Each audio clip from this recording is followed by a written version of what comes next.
What is going on? It's your boy JeezPlayingAgain, and in this video I'll be going over all the brand new MVPs and mini MVPs that will be released. I will also be going over their equipment, cards, and all of their effects as well. But before I start, I want to give a huge shout out to Jeriah. He allowed me to use his Chinese test server account, and that is what allowed me to make this video. I also want to give another huge shout out to Dylanchase Gaming. He helped me connect with the right people, which allowed me to make these types of videos. Jeriah is an amazing streamer, so make sure you go check out his stream. And if you're looking for an amazing sniper guide, I highly recommend Dylanchase Sniper Guide on his YouTube channel. I will link both of their channels in the description, so please make sure you go show them some love. I know this was my longest intro, but I had to give them a big shout out for helping me out. But now, with all that out of the way, let's get started. In my previous video, I mentioned some of the new MVPs that could possibly make an appearance in the next update. Well, those exact MVPs that I mentioned has made their appearance for the upcoming update. Let's start with the MVPs first and then move on to the mini MVPs. The first MVP I want to talk about is Garm. He is a level 114 monster that can be found in the toy factory. Let's check out what his card can do.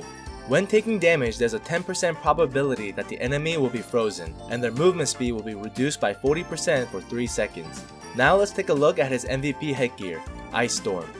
When equipped, you get plus 16 defense, plus 8 dex, plus 20% freeze resistance, plus 10% water property resistance, and plus 3% reduction on all attributes. This is a great headgear for sniper class, if you are lucky enough to get your hands on one. Now let's take a look at the Stormy Knight MVP. He's a level 116 monster that can be found in the toy factory. His card reads, when physically attacking, there is a 10% chance that the enemy will become frozen. When physically attacking, there is a 5% chance to auto-cast Storm Gust level 1. Damage to enemies that are frozen is increased by 10%. Now let's take a look at his headgear, Ice Storm Mask.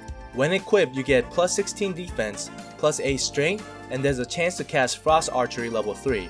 To be honest, I'm not sure what skill Frost Archery is. It might be a translation error, but once I get more information on it, I will let you know. And lastly, let's go over the Time Holder MVP.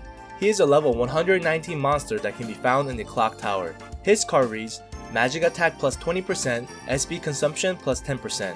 Now let's take a look at his headgear, Hair Pocket Watch. When equipped, you get plus 16 defense, plus 8 int, plus 3% magic attack increase. I'm going to be honest here, that 8% increase was called upper limit, and I've been searching the web for any clues on what that could mean, but I got nothing. When the item comes out officially, I will let you know. But that is all of the MVPs that will be coming out in the next update. And if you're enjoying this video so far, don't forget to hit that subscribe button. I will always bring you the best and the most accurate news about Ragnarok Origin. So now let's move on to the mini MVPs. We have 4 new mini MVPs that will be coming out in the next update. The first one is the Toy King. He's a level 112 monster that can be found in the toy factory. His card reads, physical damage plus 15% increase, and there's a 5% chance that the enemy will be bombarded with toys, causing physical damage within a range and reducing the enemy's movement speed within that range by 30%, lasting for 3 seconds. His equipment is the Toy King Crown.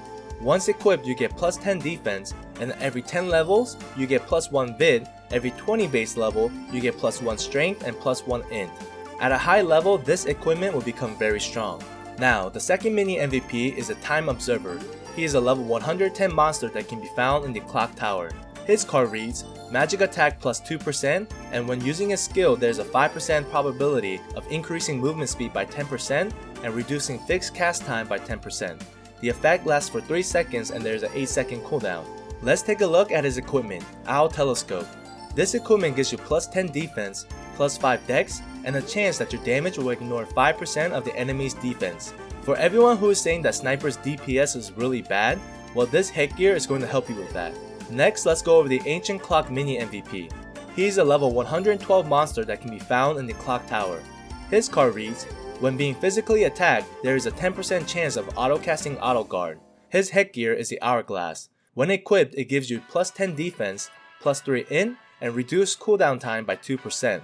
And finally, let's look at the Ancient Sorcerer mini MVP. This is a level 116 monster that can be found in the Clock Tower. His card reads, reduce damage from neutral property by 15%, and at refinement level 12, plus 5% damage increase on Earth property skills. His headgear, the Priest Crown, will give you plus 10 defense, plus 100 SP recovery, and when casting a skill, there's a chance to restore 100 SP. And that is all the new MVPs and mini MVPs that will be showing up in the next update.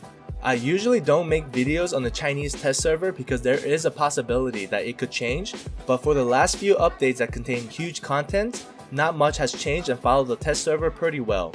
There might be small changes on events and some items and skills effect, but it is very close to the real thing, and that is why I decided to make this video. Also, another reason why I decided to make this video is because I'll be moving next week. My move-in day for the new apartment is on the day of the update, so I'll be computerless for about a few days, in which case I won't be able to make the update video. And that is why I decided to make this video, to showcase all the possible updates that will happen. This will be the first of many that will come out in the following weeks. I will try to make it as detailed and informative as possible so that everyone is well informed. But I hope you enjoyed this video and you learned a thing or two about the new update. I would really appreciate it if you could subscribe and hit the like button if you did. The next video will be on the Alchemist class, so please look forward to that.